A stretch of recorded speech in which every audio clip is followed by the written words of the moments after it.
जी प्यारे स्टूडेंट्स, कैसे हैं आप? सब खैरियत से हैं जी। जैसे कि आप सबको पता है, जितने भी ये स्टूडेंट्स मेरा लेक्चर देख रहे हैं उनको पता है कि हम 1.1 एक्सरसाइज कर लें कंप्लीटिंग स्क्वायर की मदद से।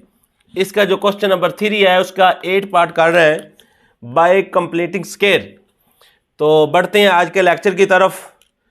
तो आज के लेक्चर के अंदर बहुत इंपॉर्टेंट चीज़ है हमारे पास। मैंने कंप्लीटिंग स्क्वायर की 2-3 शर्तें आपको बताई थी कि सबसे पहले हमने क्या करना होता है, कांस्टेंट टर्म जो होती है उसको राइट साइड पे लेके जाना होता है। अगर वो ऑलरेडी पहले ही राइट पे है तो वो तो बेहतर है, ठीक है। अगर नहीं तो ये हमारे पास हमारे पास कांस्टेंट टर्म है, तो इसको हम क्या करेंगे, राइट साइड की तरफ लेके जाएंगे। एक तो ये बहुत इंपॉर्टेंट चीज़ थी। उसके बाद एक्स के स्क्वायर के जो कोफिशिएंट है ये 1 के इक्वल होना चाहिए। एक्स के स्क्वायर का जो कोफिशिएंट है वो 1 के इक्वल होना चाहिए स्टूडेंट्स। ये मेन चीज़ है कंप्लीटिंग स्क्वायर के अंदर। तो अब हमारे पास है भी ये 1। अगर ये 2, 3, 4, 5 जो भी होता तो हमने क्या करना था स्टूडेंट्स कि सबको 2 होता तो हमने 2 पे डिवाइड कर देना था। दोनों साइड जो बोथ साइड थी उस पे हमने डिवाइड कर देना था। अब ऑलरेडी हमारे पास 1 है तो ये 1 ही रहेगा। तो लिखते हैं जी,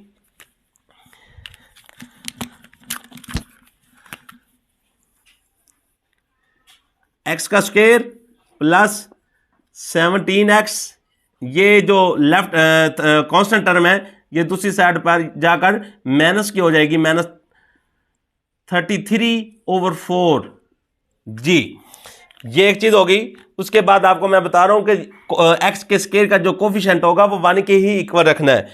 तो अब ऑलरेडी मौजूद है हमारे पास। अब हम डायरेक्ट ही इसका एक फार्मूला बनाएंगे, एक मुकम्मल मरबा बनाएंगे, कंप्लीटिंग स्क्वायर करेंगे।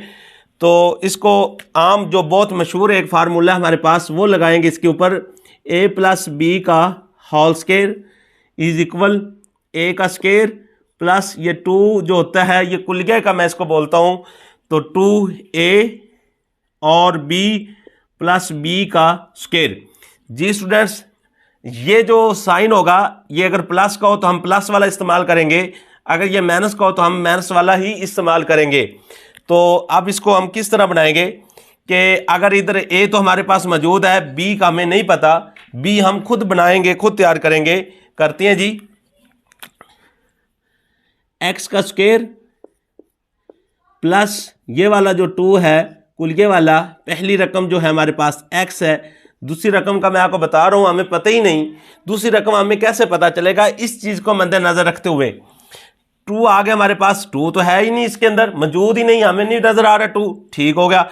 x है बिल्कुल x है, और इसके साथ 17 है, तो फिर मैं इधर लिखने लगा हूं 17 जी। 17x हमारे पास मौजूद, ये 2 नहीं तो ये 2 को खत्म करने के लिए हम क्या लगा देंगे, 2 जब डिवाइड होगा तो ये कट जाएंगे जी।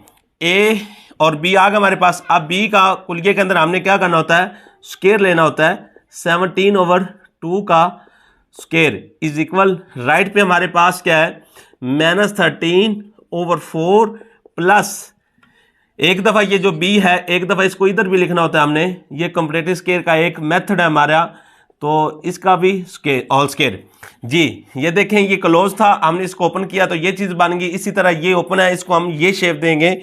तो लिखते हैं इसको जी, x + 17/2 का whole square is equal -33/4 plus 17 को 17 से मल्टीप्लाई करेंगे 289 आएगा जी।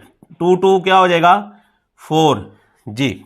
जी स्टूडेंट्स, अब आगे क्या करेंगे, जब इस तरह की कंडीशन बन जाए, दो हमारे पास टर्में हो, उनके दरमियान में प्लस या माइनस आए और ओवर के अंदर हो, तो हमने उसके अंदर लेना होता है एलसीएम। ये कॉन्सेप्ट वाली बात थी जो आपने समझनी है गौर से और अपना कॉन्सेप्ट क्लियर करना है। 7/2 का होल स्क्वायर इज इक्वल जी 4, इसका एलसीएम लेंगे।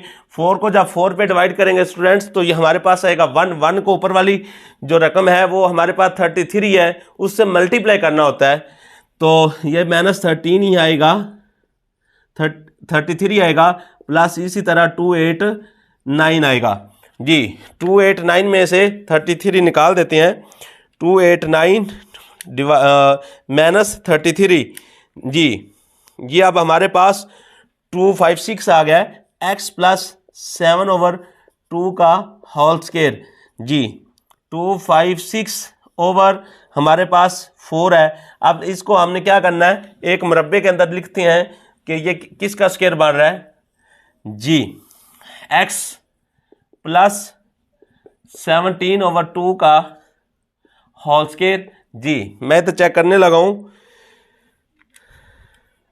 ये 16 का 16 का हम इसको लिखेंगे 16/2 का भी स्क्वायर।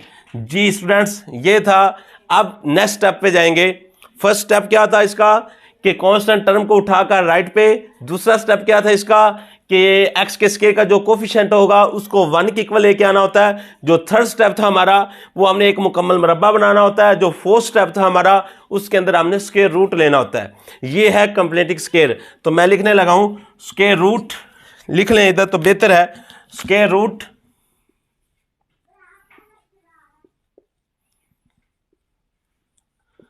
रूट